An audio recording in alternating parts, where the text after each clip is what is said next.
안녕하세요. 출근길 3분 노동법 정경국 노무사입니다. 오늘은 외국인 근로자의 산재 사망 사건에서 배우자에 해당하는 외국인 근로자의 그 유족이 어떤 경우에는 일시금으로 보상을 받고 어떤 경우에는 일시금의 몇 배에 해당하는 유족연금으로 보상받게 되는지, 그리고 연금을 지급받다가 갑자기 매월 받던 연금이 한순간 사라지는 소멸 조건이 있는데 어떤 경우가 그 소멸 조건에 해당되는지 등에 대해서 알아보는 시간을 가져보도록 하겠습니다. 이번 주제를 설명하기에 앞서 우선 궁금해 하실 부분이 있습니다. 그 첫 번째 내용으로 외국인 근로자의 경우에도 산재 처리가 되는지 여부를 궁금해 하실 수 있습니다. 이 부분에 대한 답은 지금 설명드리는 이 말 한마디로 해답은 완성될 수 있습니다.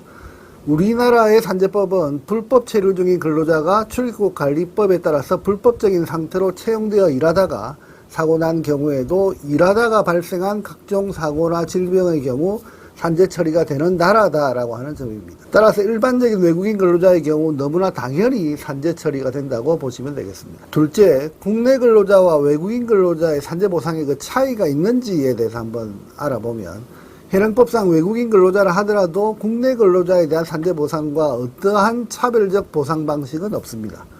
업무상 재해로 인정받는다면 국내 근로자와 동일하게 산재 보상을 받게 되니 이 점도 잘 체크해 두시기 바랍니다. 그러면 오늘의 주제에 해당하는 세 번째 질문 항목에 대한 설명을 해보도록 하겠습니다. 셋째, 외국인 근로자의 사망 사건에서 유족의 보상 방법은 어떤 차이가 있는지, 이 부분의 경우 사망한 외국인 근로자의 배우자의 경우 일정한 조건에 따라서 연금 대상자가 될 수도 있고 일정한 조건에 따라서 일시금 대상자가 될 수도 있습니다. 연금 대상자로 산재보상을 받게 되는 경우와 일시금 대상자로 산재보상을 받게 되는 경우 어떤 차이가 있는지 한번 알아보면, 평균임금 1일 산정액이 10만원인 경우를 가정하면 유족보상금을 일시금 형태로 보상받는다고 가정하면 유족 일시금은 평균임금액을 기준으로 1300일분에 해당되기 때문에 1억 3천만원에 해당됩니다.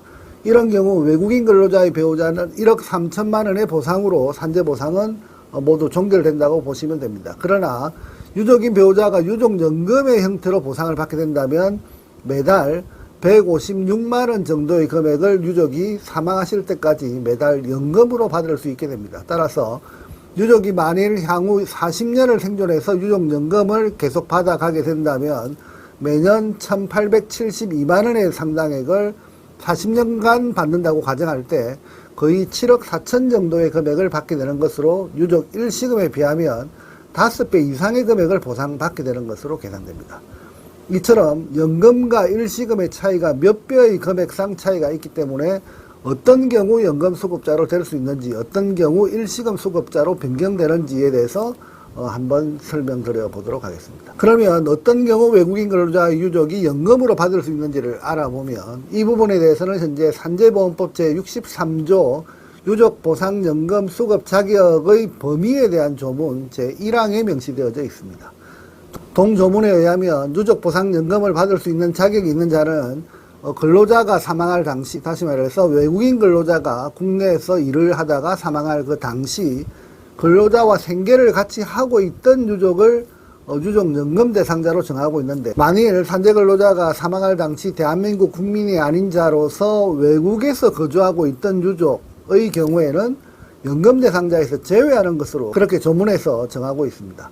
동조문을 해석하면 사망할 당시 사망한 외국인 근로자와 생계를 같이 하고 있었어야 한다는 점은 배우자로서의 지위가 유지되고 있어야 한다는 점이고, 그리고 두 번째, 외국에서 거주하고 있는 경우 연금 대상에서 제외한다는 그 말은 외국인 근로자가 사망하는 그 시점에 국내에서 같이 생계를 같이 하면서 거주하고 있는 경우에 연금 대상자가 될 수 있다는 것으로 해석됩니다.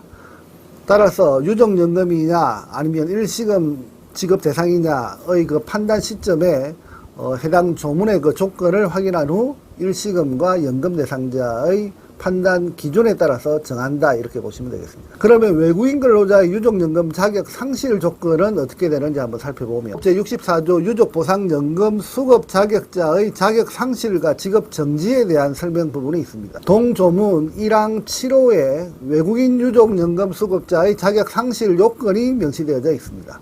동 내용에 의하면 대한민국 국민이 아닌 유족보상연금 수급 자격자가 외국에서 거주하기 위하여 우리나라를 출국하는 경우 유족연금은 상실되는 것으로 그렇게 정하고 있습니다.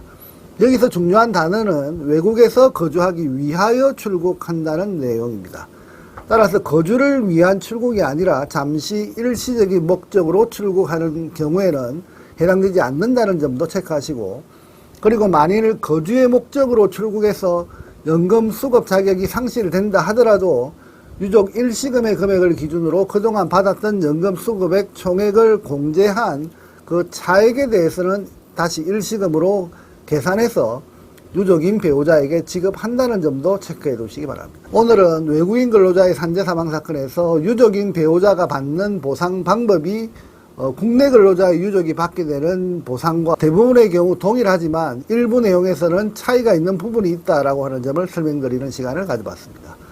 내용이 마음에 드시면 구독을 클릭해 주시고, 구독 중으로 보이는 경우에는 구독을 또 누르실 경우 구독이 취소될 수 있으니 좋아요 부분을 클릭해 주시면 되겠습니다. 구독하시는 모든 분들께 행복이 가득하시길 기도드리면서 오늘의 주제 설명을 마치도록 하겠습니다. 감사합니다.